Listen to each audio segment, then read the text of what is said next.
New York and I was having this thought like, I wonder if I'll ever have the courage to do something else because I was so comfortable. Yeah. And it sort of hurt my heart to think that because I was so comfortable, I might never explore this other part that I know exists. Yeah.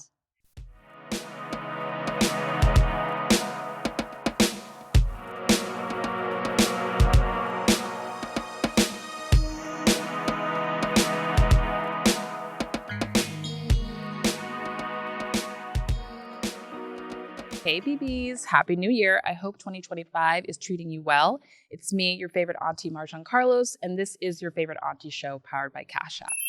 This is a new kind of advice show brought to you by someone you actually listen to. Step into my proverbial living room every week for an on-the-pulse cultural commentary, hard-to-hear advice, and must-hear interview with some of the biggest names in fashion, media, entertainment, and beyond. It's enlightening, fun, stylish, and a little messy, just like your favorite auntie. On today's episode, I'm joined by my guest, the fashion visionary designer Mara Hoffman. She feels like the perfect guest to usher in the new season and a new year with. I met Mara in 2018 after having a rabid girl crush on sustainability champion for years. We quickly discovered that we are not only fashion girls, but March Aries, there's a difference, who are impassioned by righting wrongs and calling out injustices where we see them. I was drawn to Mara not only by her talent and ability to beautify the world, but by the principled life she led. It's rare and undoubtedly connected to her enormous success in her 20-year career in the fashion industry. It's also those same principles that helped her make the brave choice to step away from it all this year.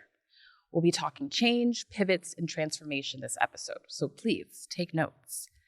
But before we get into all that, I gotta pay a bill.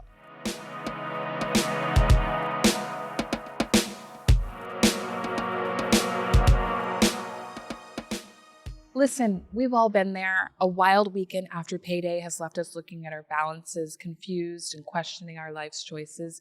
But trust Auntie, there's nothing fabulous about your balance being negative. Avoid all the drama with Cash App overage coverage. When you get paid at least $300 a month on Cash App, you get a little extra protection from yourself. Depositing your paycheck unlocks up to $200 in free overdraft coverage with no fees. Not only is getting paid on Cash App super convenient, but it also provides you with an extra level of peace of mind, knowing that you're covered in case of a late night online shopping session. That's money, that's Cash App. Download Cash App from the App Store or Google Play Store today.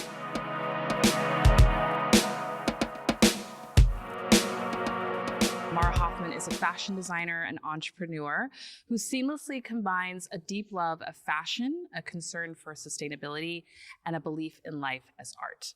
In 2000, Mara founded her namesake brand, Mara Hoffman, selling hand-batiqued, one-of-a-kind garments. That was the beginning of a future-shifting quarter-century run marked by colorful, feminine clothing that made women feel divine. In 2015, Mara reassessed her business practices and adopted a sustainability-centered framework. Over the course of the next several years, she sought out fair labor in production, started making smaller collections, and experimented with environmentally friendly fabrics. In 2023, Mara won the CFDA Fashion Award for Environmental Sustainability. And then this summer, Mara announced that she would be closing her label. Mara has always been emblematic of what it means to change gracefully, and I'm so excited to have her on the show. Forward to this. I love this person. I love Marjon. I love you. I love you so much, Mara. I'm so happy you're here. I'm really honored and like in all awe of you. I feel the same about you, and this has been a long time coming. So to finally sit here and to be in conversation is the best. I love it. I want to start because we're at the top of the year and we're talking about change and transformation, and you're the woman who has changed gracefully, consistently. Like since I met you, I feel like that you're someone who's fearlessly just run into whatever is coming your way. You told me, I think you told me that the thing that I want is through the door that I have to open, or something like that. What's the phrase? Everything you want is on the other side of fear.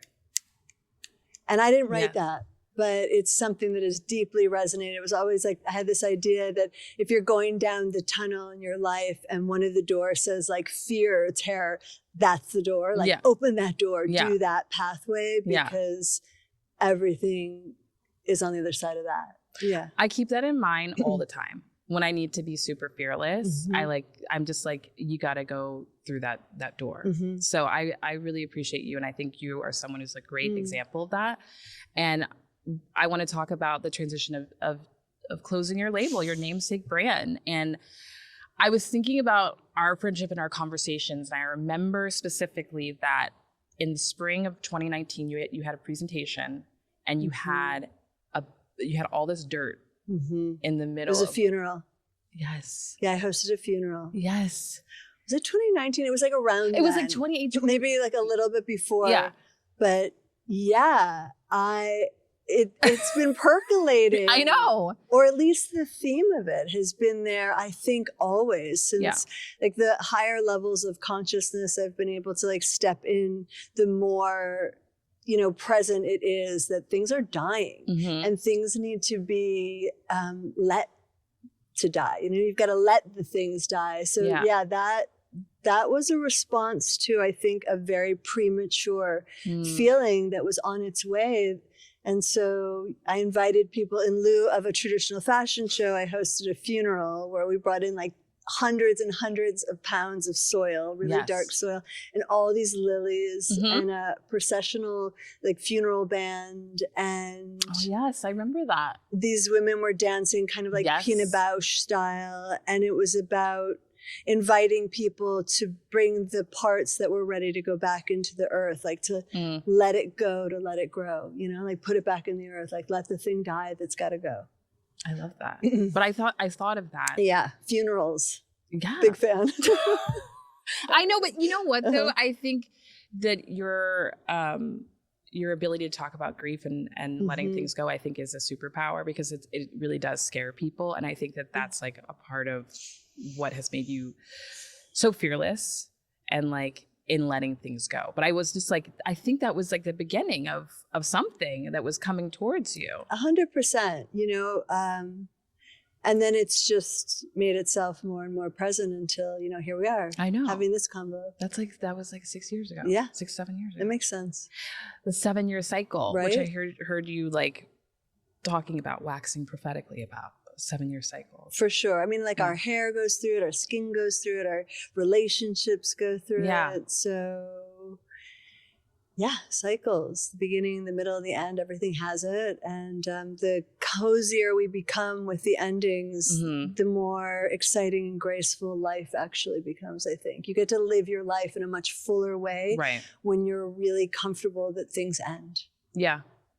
No, that's real. Yeah. I think it's real because we kind of delay that gratification all we the celebrate time. Birth all the time. We do. Right. We're like, yes, newness. It's new, it's born, it's fresh, it's cute.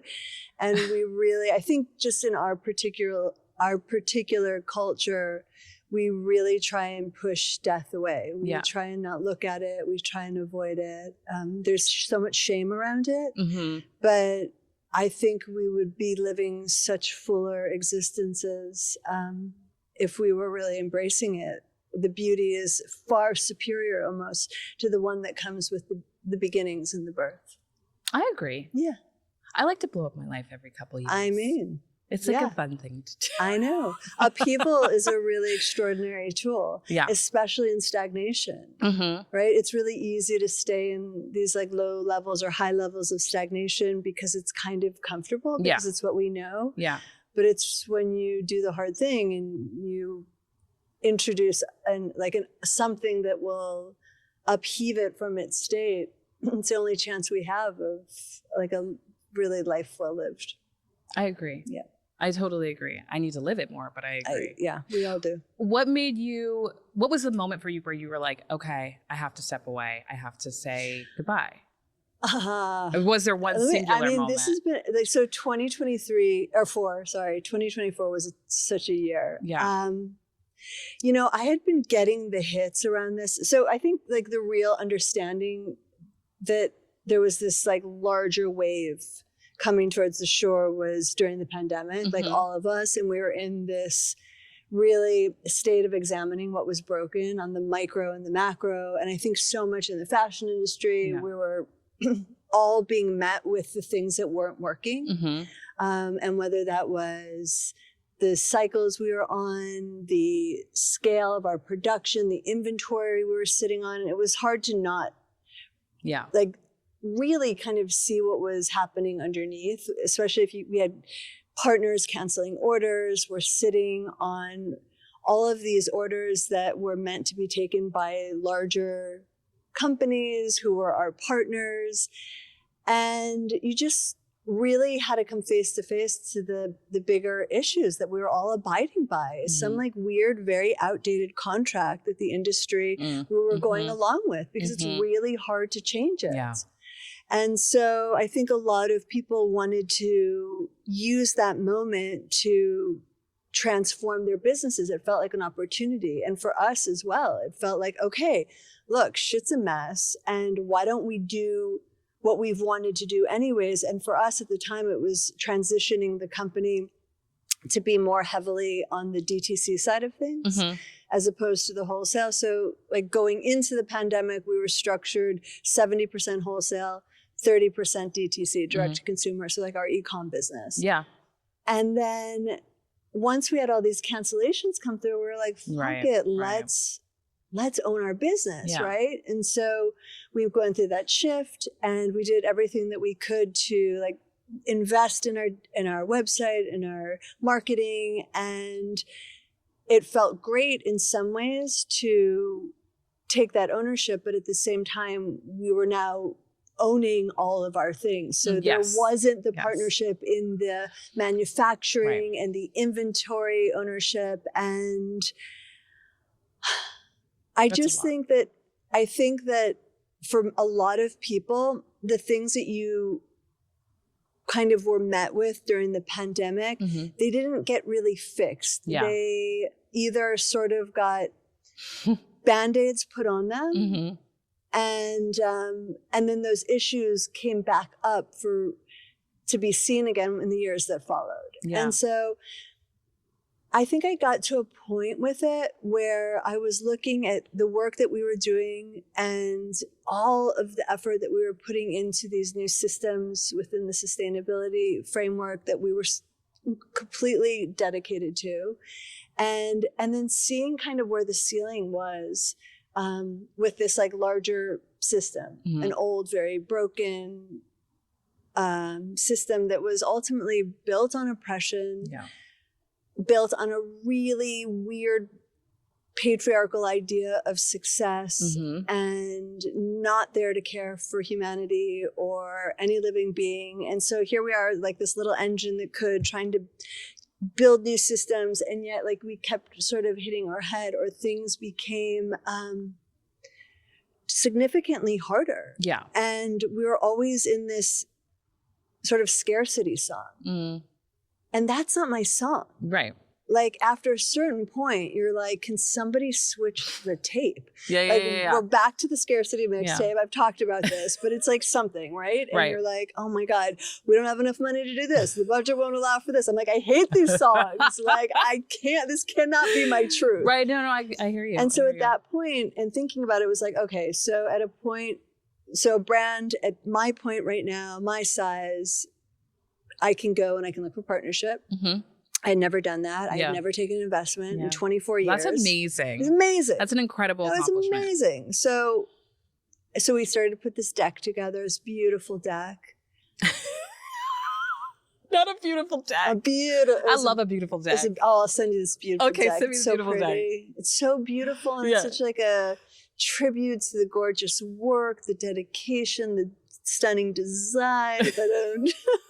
No, but like, and just like the tenacity it took to do 24 years by ourselves. Like that is no easy feat. No. And then I just started like that voice, and we'll get to this a little bit more, but like that inner voice became stronger and louder that was saying like, you have to trust that there is another iteration, another version that is waiting for you. Like you have to trust that. And that is, that's really hard. That's really hard. But rewinding a few years back, when we were kind of in this like delicious heightened state of the business, everything was like, yes. And I remember walking through the streets in New York, and I was having this thought like, I wonder if I'll ever have the courage to do something else because I was so comfortable. Yeah. And it sort of hurt my heart to think that because I was so comfortable, I might never explore this other part that I know exists. Yeah. And I don't have full clarity on like what that is, the definition of that right now, but this felt like the opportune moment to find the courage and say, okay, like I can keep trying to run this machine right now. I love this machine. I love the human beings that are a part of it. Oh my God, the human beings, the best part of it. The team, extraordinary team, best. I love the clothes. They're beautiful. I loved so much being in dynamic with, particularly with women, and helping women like find this version of themselves. It's been the greatest gift of my life, is to work with women and help elevate the way that women feel about themselves through adorning, you know, and through a beautiful piece of clothing, what that can do for someone extraordinary. I agree. But the other part became louder. And so October, I was like, oh, of last year. October 20th. I was like, when you won the CFDA award?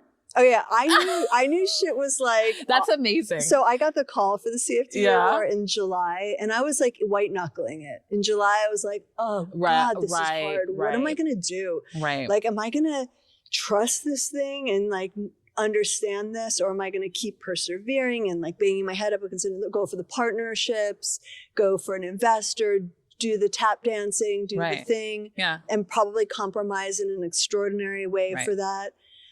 And I got the call. Stephen Kolb called me on in July to give me the news, and I was so moved by it and so taken. I started crying, but then I remember saying to him, "Wait, Stephen, does this mean I should stay in business till November when the awards were?" He's like, "Yes, Mara, stay in business." And we were laughing a little bit, but I was like, "Okay, you know," because it was achy. Yeah, because the truth was getting clearer and clearer of what I had to do, and it wasn't just like this company could have definitely, like, we could have kept going. We could have. I could have made the decision at that point, all right, you know what? We're just going to take the path. We're going to raise money. We're going to do this. Like, okay, we're going to find partnership. Like, it's not crazy to do that.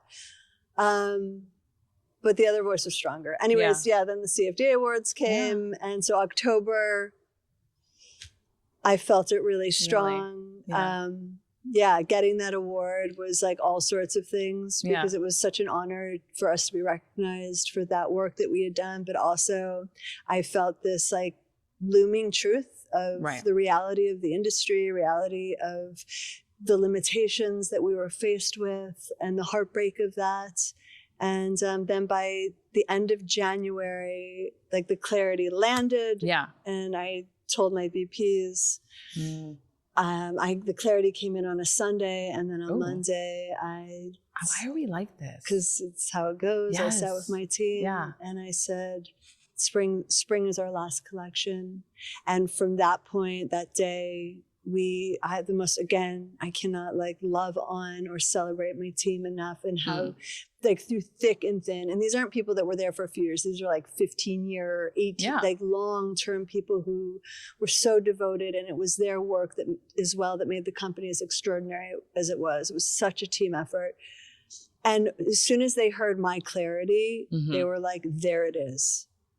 Like that was the leadership, because before it was just like, oh, what do we do? And then from that point on, we went to the dismantling of a 24-year-old fashion brand.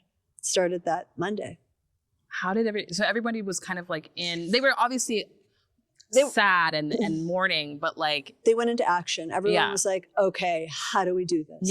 Like, how do you dismantle a 24-year-old? Well, I think the first thing you have to start with is like kind of really understanding like where you're sitting financially, how your teams are built, who's there to create into future, like design team, production team. Like you had to look at your teams and understand how like the roles everyone was playing, and like who would need to be there to the end, how you were going to do this in the most caring, graceful, loving way towards the people that, you know, were part of this team. And I called, you know, I have a few really deeply trusted people who have been in this industry for a long time, and said, guide me, help me. How do I do this? And even though it was so hard and heartbreaking to go through that, there was this relief that had been lifted, because at least it's like when the decision is made, what a relief on the body. Even if it's a really hard thing to do, if the decision is landed, it's like you're halfway there. I agree.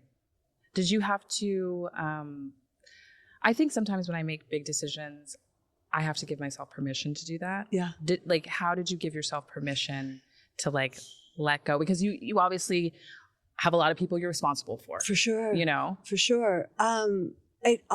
This whole thing always comes now down to the trust I have with my inner dialogue. Like, it is literally everything. I know, like, at the end, you're going to ask me some things about like advice. And this whole thing is a gem. But honestly, it's like this trust game, and it doesn't come overnight. And it wouldn't have been like younger version Mara that would have had the ability to trust so deeply in a clarified knowingness that was there for me. And it wasn't this idea, like, I knew then that this wasn't a failure. This wasn't like, oh, I've been defeated and I can't do it anymore. It was like this is the death that has to happen before the next birth. And you have to trust this with everything you've got, Mara, and not everyone around. It's like the same time when we made the shift towards the sustainability work 10 years ago, we were met with so many people. It's okay. So when we were met, thinking about 10 years ago, when we made that decision internally to shift the company towards a sustainable framework, and what that meant, and what we were going to have to do that, and how many people we were going to have to get to come along with us and trust in that, we were met with so much like, not distrust, resistance, where people were like, who cares? That's not it. Really? Oh, God, yeah. Well, I can believe that. I'm sorry, of course. No, it's good. I worked in fashion. For sure. And think about 10 years ago. Yeah, exactly. Like the conversation in sustainability versus today. Right. And I get it. It's really hard to decipher now what's real, what isn't. I really feel bad for the consumer right now who's trying to navigate like what's actually sustainable. Yeah, what they're actually buying. Like, who's telling the truth? Who is marketing? Who's really doing the work? It's a tricky landscape now. But 10 years ago, we weren't using words so much like greenwashing. People weren't using it as a marketing device. And it wasn't such a buzzword. Right. Unfortunately, now I almost feel like it's like turning this other corner where it's becoming less of a buzzword. It's so funny when you watch things move through the fashion. Sustainability is becoming less of a buzzword? I don't know. Like, I sort of see it. I'll get back to you on that. But it's so funny when I pull out and I watch how things come in and out. I mean, I hope that people are going even harder on it right now, considering what we're about to go through. What we're about to go through in this next administration, and like how much harder everybody is going to have to like lean into this thing. But even then, being met with, it wasn't a popular decision. Right. Like, I've never made the popular decision at the time, but it was always the right decision. Right. And then people had to catch up. I think in some way I have a gift for farsightedness. And it has been one of my gifts to see things like from around the corner. And it's hard when you have that a bit, because you don't have everyone saying, yeah, that's the thing. You have people saying, no, that's not it. That's not it. Yeah. And then you're like, but it is it. Hold on. It is it. How do you have to make the decision a little bit on your own. Okay. I was about to ask. A little lonely. So it's a lonely thing. It's a little lonely when you see things before they happen.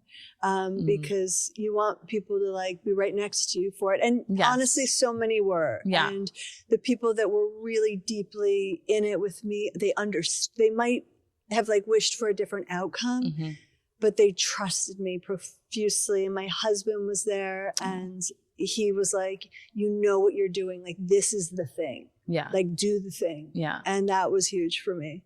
That type of support's essential. So I knew no matter, whenever it's come to really big, huge, like life altering decisions, I'm usually kind of standing on the tiptoe of that diving board a little bit by myself. And I'm like, I'm going to have to do this. And it's okay because I'm not going to be alone eventually. Right. Like people are going to jump off the same diving board. It's just going to happen. Yeah. I love that. Because that was a question I was like, when people don't have the faith to believe in the thing or letting go or you know, taking that next step, it's like, how do you give yourself that faith? But you're saying just you have to do it alone sometimes. Totally. But back to your question on like, how did you know, like, how did you give yourself permission or forgive yourself or whatever the wording was about the permission of how do you, it came from the work I had been doing in deeply solidifying the relationship between like me and me, like this inner dialogue that I had been cultivating for the years that came before this. And it is probably the most important thing I've ever done in my life was go hard into that. Yeah. Because if I hadn't had that relationship solidified and the trust and like the allyship internally and had sort of been able to really put the critic on the sideline and be in this very loving relationship with myself, I could not have done this because the critic would have won and would have taken me down and would have never let me even come close to realizing the potential of myself. It would have kept me locked up. I feel that. This is it. So like the biggest act of like power and resistance and like forward movement in your life, it's not out there. It is 100%. It has to go in order to change the out. So my life leading up to this has been about really like nurturing the relationship and the voice and conversation I have with myself. That huge. No, your words are like a warm bath, like literally, because I feel that so deeply, and it really makes me feel, I don't know, calmer. But also that's a lot of work. So it's tons of work. Is this through therapy? Is this everything? Like I kind of like hit it at every angle. But for me, my access in has really been a practice of talking to myself. Okay. I'm like an outward blah blah blah. And it takes a minute to get out of the, oh God, is that what I sound like? Oh, this is so cringe. Like, oh, like the, you know, when you hear your voice recorded or something. Like this? But so it takes a minute to get used to doing that. Yeah. To hearing yourself. Yeah. And then I feel like we've had this convo, I don't know where, but it's like where the Marita came from. Like when I lovingly call Marjon Marjanita. Like it's this sort of recognition of the pure one, like the one inside. People call it the inner child, whatever it is. And in this like slight shift of my language, like when I just started calling her Marita, like I gave name to her. It became an act of mothering. And my mother used to always say to me, Mara, treat yourself the way you would treat your own child. Right. How would you talk to them in a moment? Would you tell them like, shut the fuck up? Like, this is so stupid. Like, you can't do that. Or you'd be like, I love you. I got you. You're going to be okay. You're going to be okay. We got this. We've got this. And so even as simple as those words, they weren't big, long, intense things, as simple as saying a practice of saying goodnight to myself in bed. Like last thing I'll say before I shut down is, I love you, Marita. Good night. Good job. I love you. And then finding access to that little sweet conversation with self, it starts to build, right? Yeah. So it starts in this like simple, you know, mothering spot or fathering or however you see it, parenting, parenting. And then it starts growing into this larger sort of trust game with yourself. And then you start depending on the voice. Yeah. Like accessing it and depending on it. And then you can do wild shit. And then you can like blow up your life. And then you can close your fashion brand. But if I didn't have that like really established, this would have been an impossible thing because I would have been terrified. So that's one, yes, I've definitely worked with therapists. Yeah. I'm a big fan of there's so many different offerings now. Of There's course. so many different ways that you can approach that. So I love therapy. You told me beta blockers. Beta blockers for I just tried beta blockers. I want to try beta blockers. But that I'm ready. was for public speaking. That was a really interesting experience, but cool. And as you know, I've been a plant medicine person for 1,000 years, or like maybe 20 something years. And in your face of castor oil. What? You're the face of castor oil. And I'm the new face of castor oil. Rub it on everything. Everything, hair, feet, soul. Broken feet. Yeah, your soul. You rub it all over. I love it. Yeah. So I think that there's so many ways there's not just one path to like get to the inside and get to the relationship with self, but it is the most important one, is to find your path. I love that. Yeah.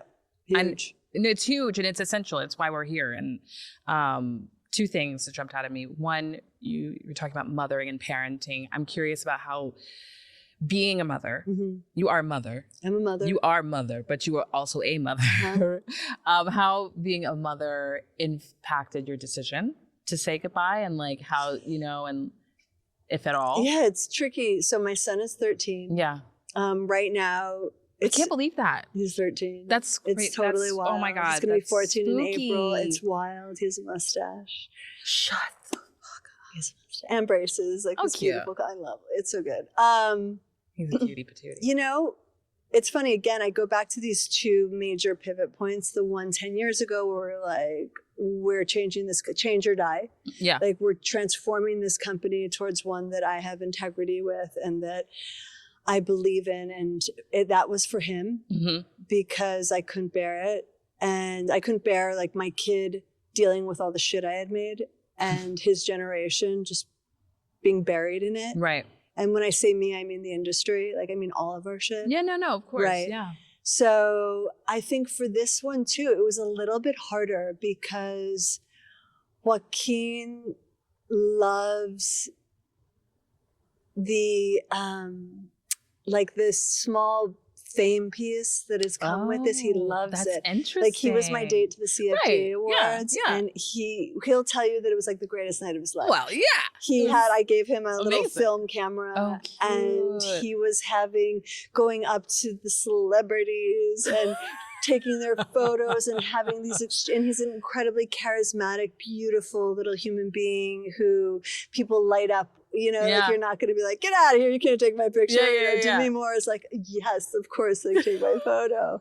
I love. Right? And so he's so always cute. Really been lit up by that aspect of it. And he's like, I think seen me as his proximity to it. He's always been really proud of me through that. He loves when people come up to me and we're somewhere and they tell me that they love the clothes or he gets so excited by that. Yeah. So I think for him, he was scared a little that was going to go away. And he was like, no, like but I want you to be famous. Like he has this thing around that a little bit, which is a funny. He's a New York kid too. He's New York. He's an Aries. Yeah. He's like, I get it. And he's been on a runway with me since he was born on my hip, he's been in this thing. And I had to kind of tell him that, and this is sort of a bigger conversation, that the brand and the thing that I was doing, it was only I didn't explain it like this to him, but I've been explaining it a bit to other people this way, that the brand is just a vessel, right?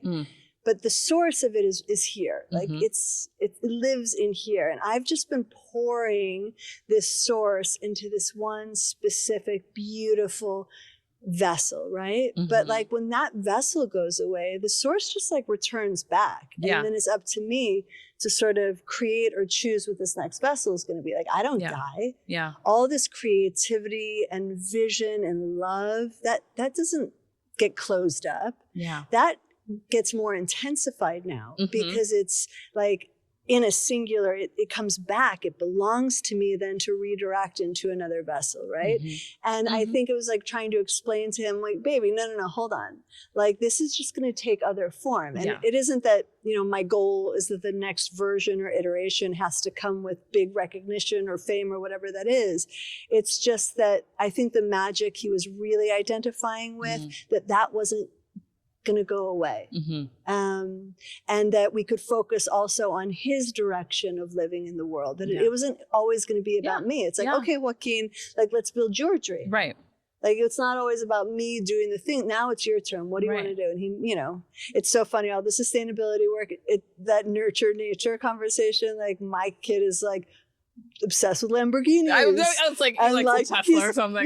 No, Lamborghinis. Like, he makes these moves. I'm like, make a vision board. What's your world like? And it's like iced out Rolexes and Lamborghinis and mansions and things. And my husband is like an earth artist. We are both like hippie artists at our core. I'm obsessed. And it's like the Alex Keaton sort of, that's, you guys are, I'm sure, too young for this, but it's like from Family Ties. Oh my gosh, and it's like the super liberal family that has the hyper Republican son. And they're like, no, but this idea that of course our son is going to be like deeply, but it's also what the culture is. It is, you know, showing him and serving him. And he's like, I want that. I love that. And it's not like he's grown up with a lack of consciousness. He's got like a mother screaming the shit from the rooftops. Right, and he's of like, course. I'd like a Lamborghini. We're like, oh, okay. It's all right. He's 13. I was supposed to say, I feel like you come around. I feel like, you know, kids come around. He's supposed to. It would also be like weird if he was just like fully a replica of us.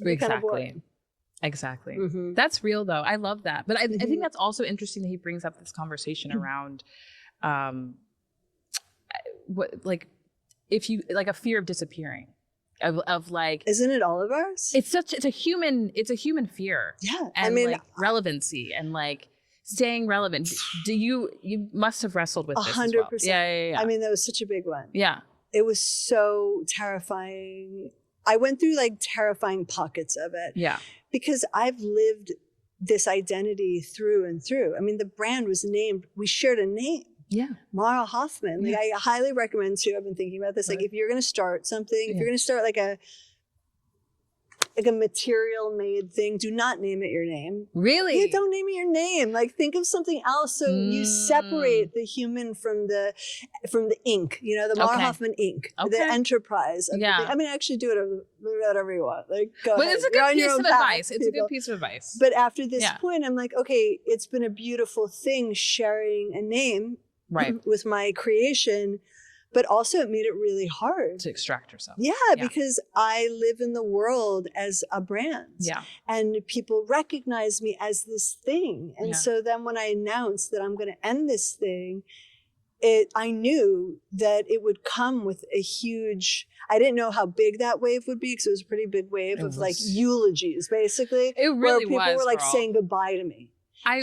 They were like writing these gorgeous, beautiful, meaningful pieces, but like I was dying, and I could appreciate it, and it gave such, and the brand deserved it, and the clothing deserved that love and that honoring and recognition.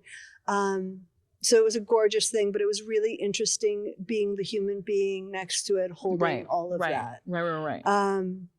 But the identity piece was a huge part of this, and the fear, or just bumping up, like meeting that of, will I become irrelevant? Will I disappear? Will people care what I do anymore if I'm not making things anymore? Or really, if I'm not selling things anymore? Because it is a total trip. Like, I've watched Instagram through this thing, you know, I've run my own Instagram. It's got a significant following. It's always been a funny thing. I've always had a really, like, I think, who doesn't have a complicated relationship? Social media is crazy. You know, like, ouch. And it's an incredible tool for so many reasons. And then it's like a really deeply harmful one for so many reasons. But, you know, thinking about, well, what do I even do with this platform? Like, people, they're so used to me selling them shit, you know? And like, what is that going to be? Like, what is it? They're just going to like hang out with me, I guess. Yeah. You know, and that's, you know, I'm finding my way with that and what that is. But people are intrigued by what you eat for breakfast, Mara. I think once you figure that out, like it's what I eat for breakfast. No, the minutia granular. I do have the granular details of someone's life who you admire, like. That's it. But I think we're all so, I mean, you know this, if anyone knows it, like, you know it, that, you know, I spent I spent 24 years with every bit of creative expression would be followed by an exit through the gift shop. Right? Like any creative, and I'm an artist at my core. So it was taking the form of clothing for many years.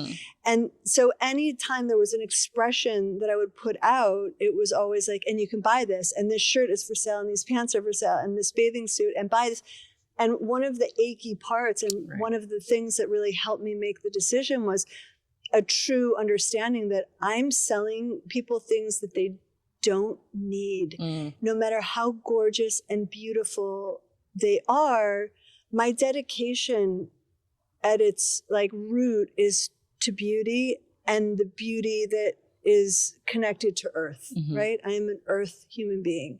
And so to know that my job is to separate people from that connectedness by telling them to long for something outside of themselves over and over. Like, you need this, you want this, you should have this. Where I know in my whole core, and we'll get to it, because when you see me, I wear the same thing all the time. So like my personal ethos is so much smaller in a way than what how I'm telling people to behave. And this is also not to underplay or undervalue the immense like work and care and love that went into every garment that we made. Like, it was extraordinary and beautiful, and also the power that beautiful clothes and fashion have for us. I love fashion. I love fashion. I love clothes and style. Yeah, like fashion's a weird word. Fashion's a weird word. Like, how do we define, like, what's fashion now? I personally define fashion as the politics, like the industry and the politics of the industry. And so I don't like that. I don't like that side. That side gives me the ick. And I think like you, where you battle internally of like, this does not represent my principles.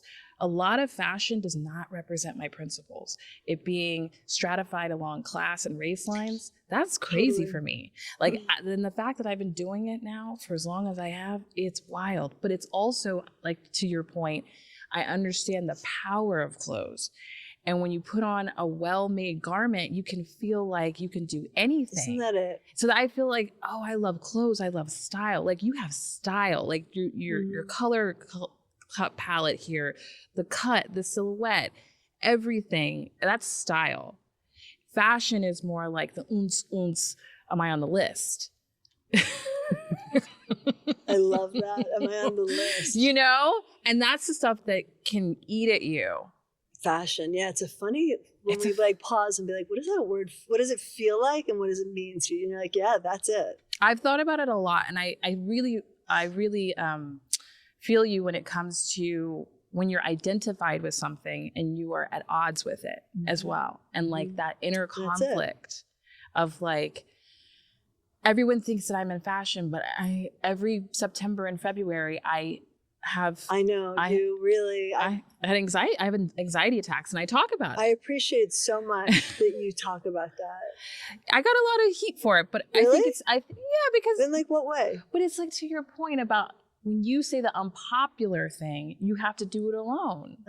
Even though other people may agree with you, and they'll probably be there in 4 to 5 years, and you'll be on to the next thing. It's unpopular to say those things. So you have to say them alone. And that made it even worse. I love when you say that. I think it's just helping destigmatize it. And it's so helpful to other human beings. And I remember, this past, what was the last one? We were in September. And you made a post about that. And you were in conversation about that. And I was like, And because we're just, playing make-believe in so many parts of how we put shit out there, that someone's got to lift the veil. We've got to lift our veils like here and there, just absolutely for people not to I don't know, be so deeply misled. I think that smoke and mirrors, and I feel like this speaks back to our Ariesness. Is that a word? Ariesness like a hyphen. Right, like our Aries. We have to say that's wrong. That, like, we have to call out the wrongs. We have to call out the injustices. We have to say no. And we go first. I think so. I mean, I laugh, that when I'm just like in a place of judgment, I'm like, oh, can you hold my gavel? Like I'm like walking around with this like heavy gavel with all my opinions and my judgments. You have one too. We both like have our little gavels. I know. We should have like purse gavels. I would take one. I know. Yeah. I'm gonna get you a gavel. Please give me a gavel. I'm sending you a gavel. Yeah, I mean, it's funny too. The interesting thing about all this is that I think as I've gotten older too, I'm 47. Girl, we gotta talk about our 40s too, because we're gonna talk about, what are you? No, I'm 41. 40. No, you're baby 40. What the fuck? She's baby 40. But you know what's come up a lot too? What I'm saying is there's more shades of gray for me. This is the thing where I used to feel like so right and wrong everywhere. Yes, and that's like, true. There was such and look, there's clearly shit that's going on that is like definitively wrong, right, and definitively like a right in comparison, right. But what I have noticed is that it's easier to be in this kind of like grayish place with. And I think it's understanding, it's like my interpretation of everything, like my projection, the way that I'm seeing the world is so specific to me, and that how could I really make a decision on like how you're experiencing it or seeing it? Yeah. I don't know. So like the gray has been like coming in a little bit and easing up on what I want to tell people is right. I mean, there's a lot of shit I want to tell people that's right or wrong. Don't get me wrong. But I think more in, things like this, like what's the fashion landscape? It's like, well, my experience, ... Let's talk about your muse. Let's talk about who she has been and how she's evolved over the years. My muse. Yeah, I love women. Yeah. I just do, like truly deeply to my core. I love women. I grew up as a dancer. Yes. So I think that the embodiment piece has always been really informed the way that I've created and the way that I've created for women. And I think that too, like when I see a woman who is herself embodied and is like living in her confidence and like movement is huge to me. You can tell, when someone walks down the street and their carriage, like the way that they cruise through says so much. And I think that is a huge inspiration for me. My muse, I have so many exquisitely gorgeous friends and actual real life women in my life too. I think you know that too, that it's always been like where I've pulled in, where I've photographed, where I've centered my attention on. And then, I've got like the OG, like Grace Jones and Cher, obviously. Oh, period. Like, I love Cher. I mean, how do you not love Cher? You need to. This is a plug of a podcast. Actually, it's not a podcast. It's her memoir. She's just reading her memoir. Oh, I need to get. Yeah, you can listen to it on Spotify, but it's amazing. Her story's amazing. So I think that my muse, it's almost like there's always been a through line. Like if you look at my women from the beginning 24 years ago, it's so funny, one of my dearest best friends, who's like my sister, wife, everything, co-collaborator. I don't think you've ever met Lisa Cooper, but like she's been... Is she a doctor? No, she was a stylist, and now she's a medicine facilitator. Oh. Anyways, she's amazing. And she was the first, like she was styling those very first shows. We were hosting these drum circles 24 years ago. I'm obsessed. And they were made up mostly of the women that were in my life who were just like so beautiful. And then, but if you look at this through line of the past 2.5 decades, the woman hasn't changed that much. Yeah. I think that there's been this part too that was a beautiful part for the brand when we were able to offer more sizing. And that was a huge point too, that brought more women into the conversation, which was always, I think, sort of this other part of sustainability that people don't talk about so much. I think most people see sustainability as purely an environmental kind of thing that you do on like the fabrics that you're choosing, but at its core, it's human centric, and it has to include inclusivity. Mm-hmm. Like this is how we move the needle, and so to be able to bring more bodies, right, like just simply more bodies into the conversation, changed, I think, its level of sustainability through accessibility. Because when you leave a huge portion of people out of it, there's no scaling of it. There's no like community to that thing. It's way too limited and exclusionary. So I think that was I was so grateful to get to that point where we had the bandwidth. And again, just like give some perspective, when you're running an independent brand, everything takes longer. Like when you don't have cash being poured into a company, especially a fashion company, things that you want to do are just going to take a lot longer. So we used to get feedback like, well, why don't you have even bigger sizes? Or why isn't this also? And I was always sort of in this position. I stopped defending it. I was like, I can't explain this every time, but that like every little inch that you go takes so much. So when we finally were able to offer extended sizing, it just like made things feel so much better. I feel you. Yeah, so many more incredibly gorgeous new women into the storyline. Oh, I love that. Yeah. I remember that. That was major. And it was a little bit before the curve, no pun intended. But it was like, oh. God, stupid. I love you. No, but it was, it became, as everything sort of catches on a little bit, which is great. Like those are the things you want to see catch on. You want to see inclusivity catch on. You want to see sustainability catch on. Like you don't want to be the winner of that thing, or you don't want to be like, it's not proprietary. Like I want that. Like you want, if you really want those types of things, you want everyone to be doing those types of things. You want to give people the courage to do it, and also to like a framework. Be like, listen, I did it. Yeah, and here's a tiny. If I can help you, than you.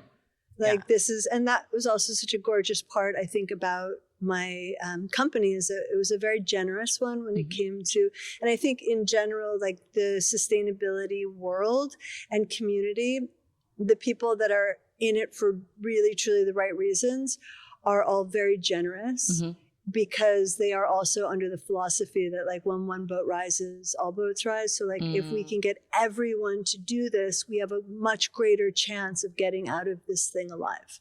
Which is like, actually counterintuitive to fashion. That's it, because it's built on such a proprietary model. Yeah, it is. That your info, your resources, yours. But this, like, we're moving into the age of Aquarius. It is true. It's us. I know. Like that is the shift. It moves from like a me to an us if we're going to survive what's coming, and we're going to be coming up against like huge beasts that are continually telling you that it's like you versus them, but it's the antithesis to what we have to do right now. It's a very, very good point. And it's very, very true.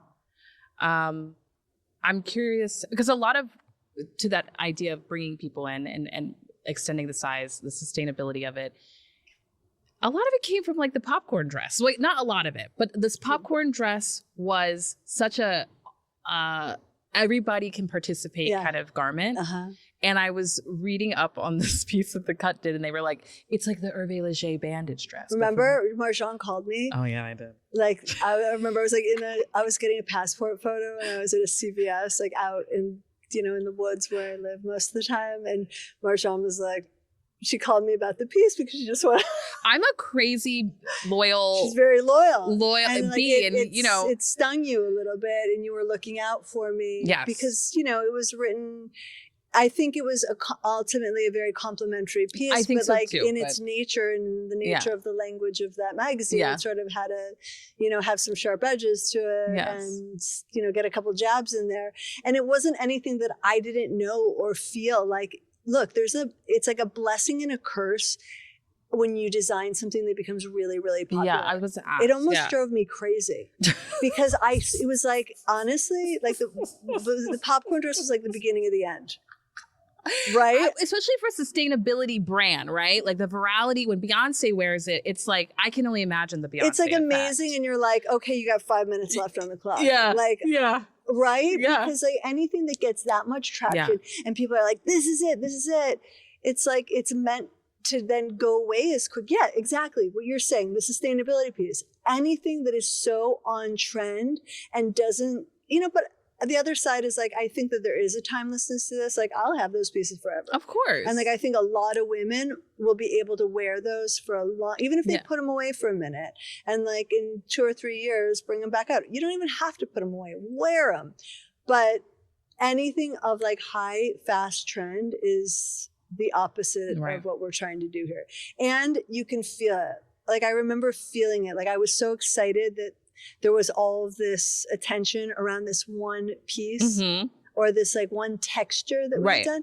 But like, look, I designed gorgeous, big, robust collection, like offerings for 24 years with really beautiful pieces with it. And so you're sort of like as a brand, when something like that happens too, you're like, okay, I'm really happy that we're getting all this attention. And I'm so happy that all these women are connecting to it. That's amazing. Love that. And that all these women can wear it.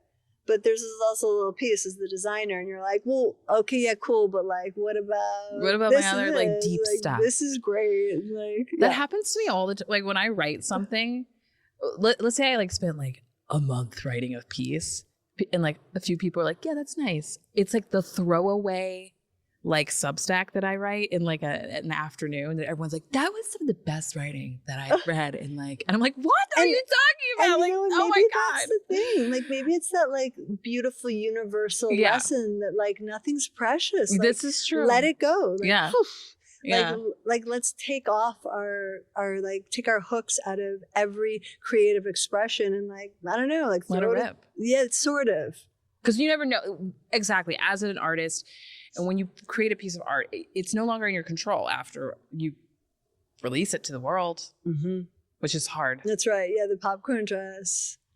The popcorn dress. It's so funny because it's like, and then it gained this popularity. But if you look at the trajectory of the brand, it's like popcorn. And then I'm like, I'm closing. It's kind of like the comedy about this, like you can't beat it, right? Like you can't. No, but in the best way. Like, like you will go down for more than popcorn dress.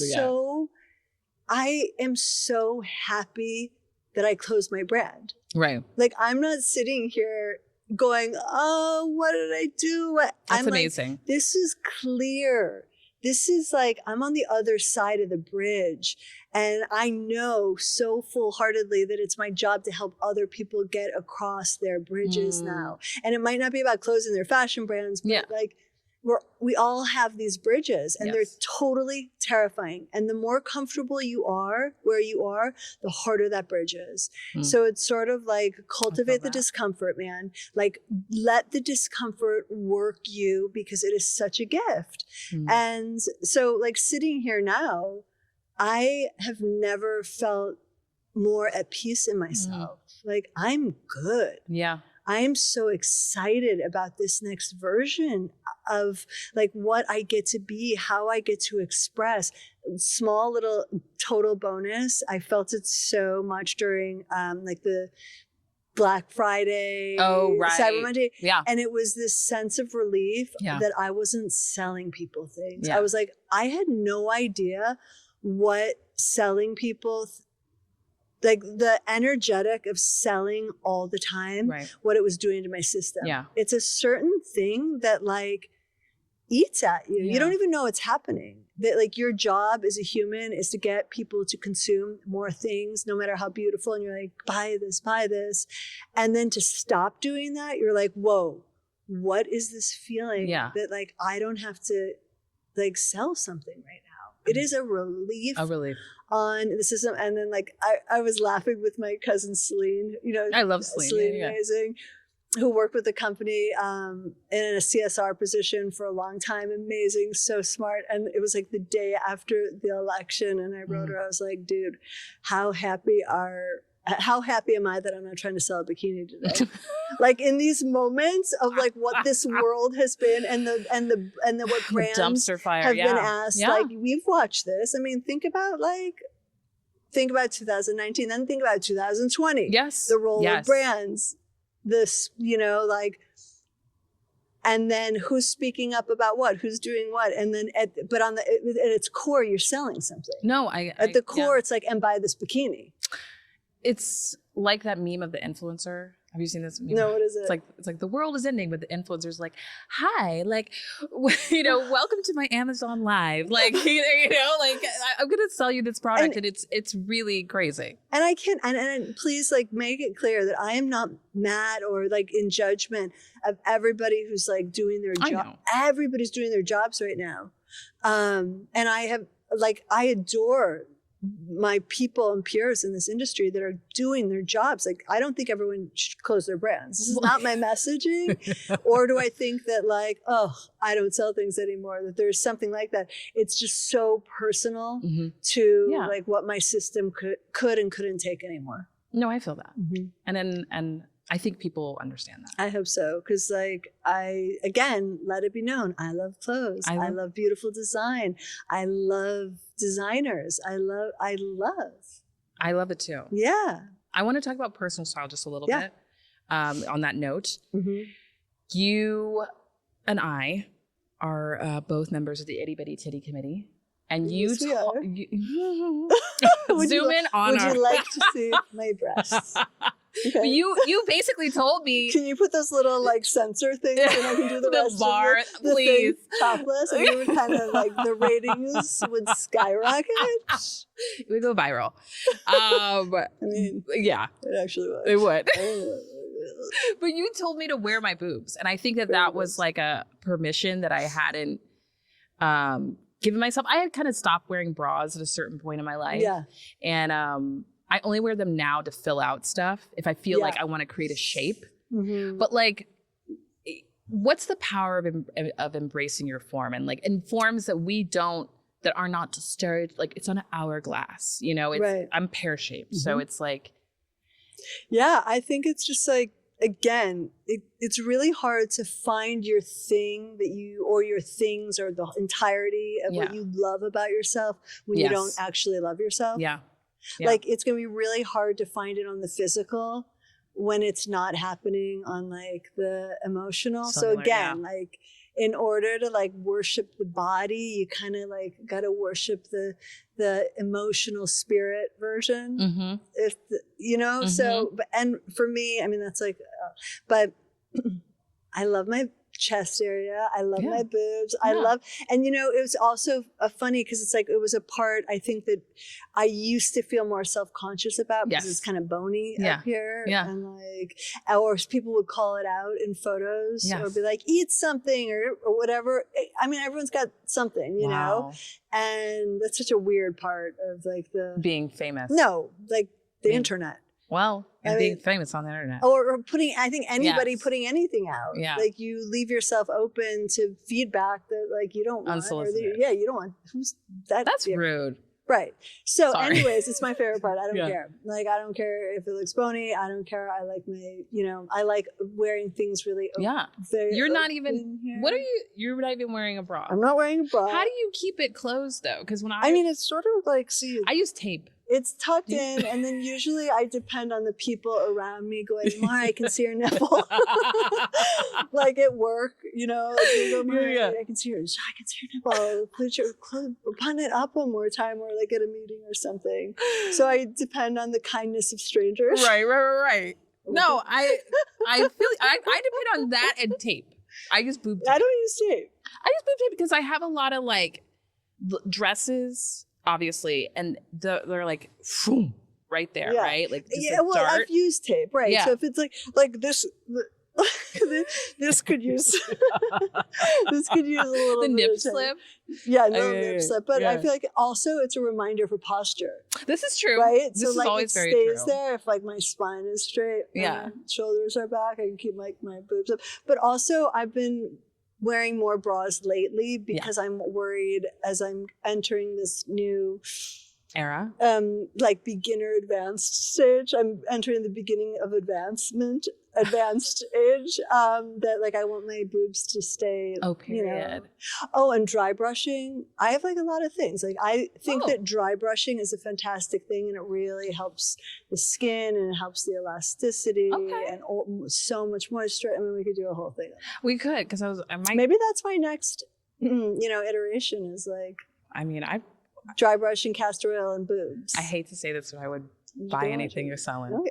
I'm sorry. I know. I'm sorry. Isn't that the funny thing that I have a feeling too that like, how am I really going to avoid not selling shit in my life? It's going to happen. So I'm just enjoying this like little intermission of not telling you to buy something, but just you wait. Because I was about to ask your hair routine, and because I know that like your approach to your hair has changed differently since closing the business. I've been wearing my hair differently, right? Yeah, it's gorgeous. Thank you. It's beautiful.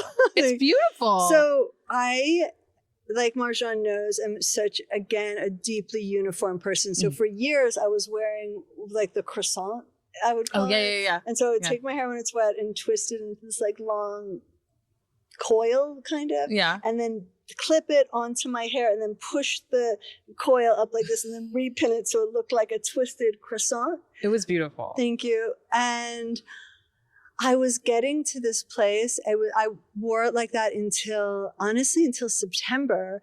And I had been in this, I work with my guides and my angels and my aunts in this conversation. I'm like, I really will bring this. I was bringing a new hairstyle to my guides. And I was like, I need a new do, whatever that means. Like, show me something. Like, I got to get out of this. Like, and then I did this show. I walked in a show for Colleen Estrada. You looked amazing. Thank you, which was such a sweet, crazy good. I love you. It was a really sweet invitation. It was like such a perfect, like little like delicious antidote of the moment to be on the other side of things, to not be hustling backstage. And Hillary, who's just like the best. I love her and I love her intentionality with her brand, and it was aligned.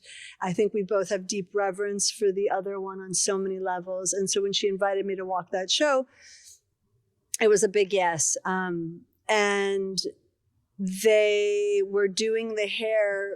The instruction was to do Hillary hair, and her hair is different than this. It's like she kind of wears it's like slicked down. Yeah, she wears her hair like kind of slicked down like this and behind the ears, and like a different consistency texture to mine. And so my hair naturally has a lot of wave, and it has like a kind of more of a frizz to it. And so the reason I wore the croissant is because it set it. Okay. So it would set my hair, and I'd wash my hair only like every 5 or 6 days. Maybe I could go a week, and it would like give it a set. And so they were doing Hillary hair, and it kind of just gave me a vision. They're like, oh, I should come back to my braids, because I've gone through braid periods with my hair too. And so it just reminded me to like come back to wearing my hair down. Yeah. And it was such a helpful little like sweet, like initiation, welcome back to my hair. And it kind of helped give me a new idea and perspective. And so now I still am very uniform now, where I set these little braids, like now I just do 2 braids. Okay. And then I release it, and it just gives it looks great. I love you. Thank you. No, because this is like, listen, we're hair for an Aries. It's huge. We're the head. We're ruled by the head. We're ruled by the head. So if our hair is off our entire day, probably week is off. Hair is important. It's super important, and it's an antenna, and it picks up a lot of energy. Yeah. And so I like that. You know, it's true. So it's like you have to be very conscious about who touches your hair, who cuts your hair, who, you know, those types of things. It's a trust thing. Yeah. You know, but it's also it's such a statement, you know, change your hair, change your life. For sure. I mean, that is it, right? Yeah. That's why I do it all the time. Yeah, I love how you do it. I mean, yes. I do different wigs. I love this. This is beautiful. Wigs, braids, whatever, my own hair, like, because it's just another form of expression. I've always really appreciated women who change it up too, because I don't change it up. So I've always really appreciated women who like experiment much more. And I mean, I can appreciate what I'm doing, and I appreciate seeing people that like take more risks and change a lot. It's definitely like a quarterly thing. Yeah. It keeps us on our toes. It keeps us on our toes. I really like it. It's something to look forward to for the new season. You know, I know. Uncle so thinks he's dating good multiple women. Is this like first quarter here? This is fourth quarter here. This is fourth in the fourth quarter. Oh, right. Yeah. So I started this in fourth quarter to first quarter. So by the time this goes live, are we going to have moved into a first quarter? This is first quarter. Because you know what? And it changes your look.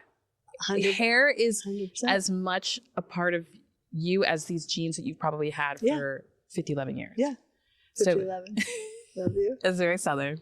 Very, very I've Southern. Never heard that. I like 50-11? 50-11. You're from Buffalo, so I'm going to give you some. I'll take upstate okay. you.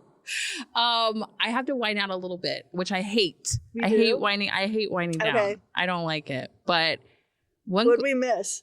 Well, we didn't really miss anything. Okay. We went over we need more. We need 3 more hours. We need 3 more hours. Well, I'm just thinking about your next chapter, and this is more of a selfish question. I love you. Would you ever? I know what you're gonna ask. Would you ever be on Real Housewives of New York? I feel like they need you, and this is for Andy Cohen specifically. I love you so much. That's so fun. I read that, and I was like, oh, Marjon. You know, I honestly like. I kind of don't think it's my frequency. Okay. In a big way. And I don't watch it the way that you do. So I don't really know. So it's like hard for me to, I don't want to hold my gavel too hard right now. But like, I've always kind of understood it to have a little bit of a baseline of, like trauma, cruelty, maybe. Well, yeah, or like separation energy. Like it keeps people separate from each other to like create the intrigue and interest. And I'm not sure that I would be a good candidate to like. I kind of work against that a little bit, but I really appreciate the women who are doing it. And I do think, there's like a thing that like fashion women are moving into that space. Yeah, Jenna Lyons. Yeah, for sure. And I love Jenna. I think she's awesome and beautiful and cool and all the things. But yeah, and my husband, I think, would rather die. Could you imagine Hav? If you knew Hav, like, again, it would be hysterical. Like Hav, like nature man, hippie. He's now a nursery school teacher, which actually maybe it's exactly what they need. That's what I'm saying. Like Hav. They actually just need Hav. He would be the and like, Joaquin would be like, hell yes. Oh, yes, Joaquin he would. Be like, look at me. Yes, now. he would. So, he'd be like, I'm on camera. Wait, I have to ask you the same question. So would you do it? No, I've always answered this because people ask me this a lot. And I say no, because I'm not who I'm looking for in a housewife. I'm looking for like, the fantasy. I'm looking for like great real estate and glamour and like. And so that's why people tune in, right? Is to see this sort of. It's like a little bit of porn, like a little bit, like it's like, oh my God. I'm going and to when you watch home. it, do you want that? Do I want a nice house? Oh, is that what, I guess, is that the question? So that's the question. Yeah. I would love a brownstone. I would love, I think who wouldn't? Okay. Here's my question. Does it, when you watch it, do you feel good? Like, does it make you feel good about yourself, or does it make you feel like you don't have as much as you want? No, when it does, it's because there's a really great phrase. I think Ira Madison said it. He said, very smart people watch Housewives, but not everyone who watches Housewives is very smart. And so it's a way for me to just apply my really expensive education and identity politics to something. I lock into it and I look at it from a very socio-political lens, because it tells us a lot about what we privilege and who we privilege. So I really get a lot of that out of there. That is an extraordinary answer. That is so, like, right there. Like, that was everything. That's what I look at it like from a sociological point of view, where I'm like, oh, that's so fascinating that women of a certain age are acting this way with one another, and the dynamic around that when it comes to class and race. Wow. And welcome to my TED Talk. There it is. I mean, if there was a new, like, if somebody wants to make like another kind of reality-based iteration that is like really rooted in repair. Okay. And like earth repair and coming back to self and all that stuff, like, call me. Maybe that's, what? I could so see you as a great like guest judge on like a fashion show, like mentoring. Yeah, I'm open to everything. Oh, like the Real Housewives of Earth, the Real Housewives of planet Earth, where we dig in the soil. Yeah, no, but yeah, like this is a beautiful moment of openness. So like, there's no big hard no's. Are there any? I know you can't say now because it's just so fresh. But are any signs like percolating about what's next? I've been writing a ton. I never used to write. Fabulous. So writing is new. It's like a new medium. Didn't you just write an essay? I did. For Atmos? And that was I did. It was their issue Afterlife. Yeah. And so I ended up writing it about like the coinciding timing of closing the business and my dad dying at the exact same time. Right. Which is a whole nother convo. But yeah. And so it was like just a perfect invitation at the time that they invited me to write. Yeah. And I was like, I don't really write. But I've been doing the morning pages, the Artist's Way. I highly, if anybody like needs something to get the inside outside, it's one way to do it, and it's so helpful and beautiful. It's like a 3-month commitment that you write 3 pages a day. I need that. I mean, you write. My book agent you write all the time. For me. But yeah, writing is happening, and I've loved. I'm kind of honing into how I'm going to help other people on their bridges right now, and like what form that's going to take. I love that. Which kind of leads me to our hook. This is the question that we're asking everybody, because you are Auntie Mara. Okay. What's the piece of advice that the kids have to listen to that you would offer? I mean, I feel like I've just been like ringing the same bell this entire interview. Yeah. But my advice is go in, like make peace. Make peace with yourself. Whatever it takes to do it, it's the most worthy thing you'll ever do in your life is to go in and make peace with yourself and to become best friends with that inner voice, because that's the one that's going to save your life. Yeah. That's the one that's going to get you everything that you ever dreamed of. And when you're holding on to just the external cues and the external like reactions and responses, it's so misleading. It's not real. It's not true. It never is. The real truth is internal. So do whatever you can, especially, I mean, as any age, wherever you are at in your path, turn it in. Yeah. But if you're like in the beginning and you're like starting out, and even if you're like, I want to become a designer, I want to do this, the way in is even how you're going to find your point of view. And you've got to have a point of view. You've got it, but it doesn't come from out there. It comes from in here. I love that. Go in. Go in. I just want to say thank you. Yeah, I love you so much. I love you so much. This is so we can hug. This is when I get to crawl over. This is when I leave my mic and you do. Oh my God, I love you. I love you. Thank you. Well, that's it for this week, BBs. I want to thank my guest, the incomparable Mara Hoffman, for joining me today. And thank you so much for listening. I hope you loved this conversation as much as I did. If you want to show your auntie some love, be sure to subscribe, share this episode with your community, and leave us a review in the App Store. It makes a world of difference. Until next time, Auntie sends her love.